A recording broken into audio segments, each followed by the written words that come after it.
जब भेटबे न कइल त लहू कला से का भइल, कोनो दावे न लहल त फऊ कला से का भइल। ऐसे तो डाढ़ पत फर के फुलाइल होखे, जब भेटबे न कइल त छौकला से का भइल।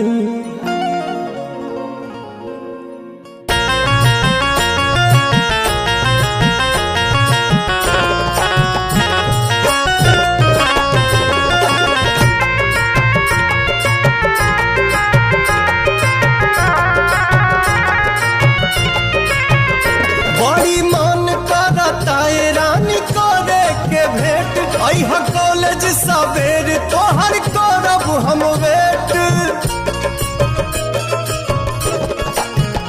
बड़ी मन करता रानी करे के भेंट, अइहा कॉलेज सवेर तोहर करब हम वेट। जवन भइल रहे गलती न फेर होई हो, मुहवा ओढ़नी से बांध के नई हो, ये जान न त चिन्हे में देर होई हो। मुहवा ओढ़नी से बांध के नई हो, ये जान न त चिन्हे में देर होई हो।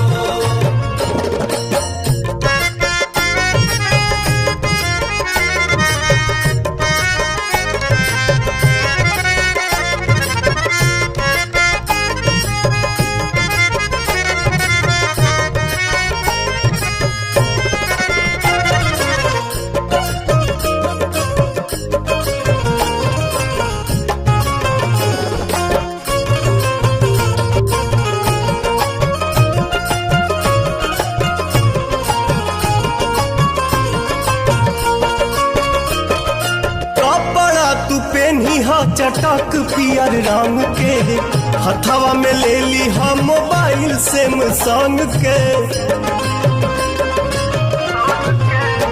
हाँ कपड़ा तू पेनी हा चटक पियर रंग के, हथवा में ले ली हा मोबाइल सैमसंग के।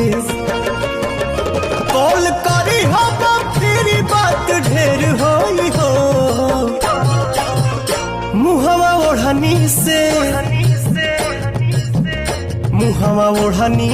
बांध के नई हो, ये जान न त चिन्हे में देर होई हो। मुहवा ओढ़नी से बांध के नई हो, ये जान न त चिन्हे में देर होई हो। जल्दी अभी नहीं खे मुड़ा होने में मुड़ा एक मुड़े के बाद चलिए 1 2 3।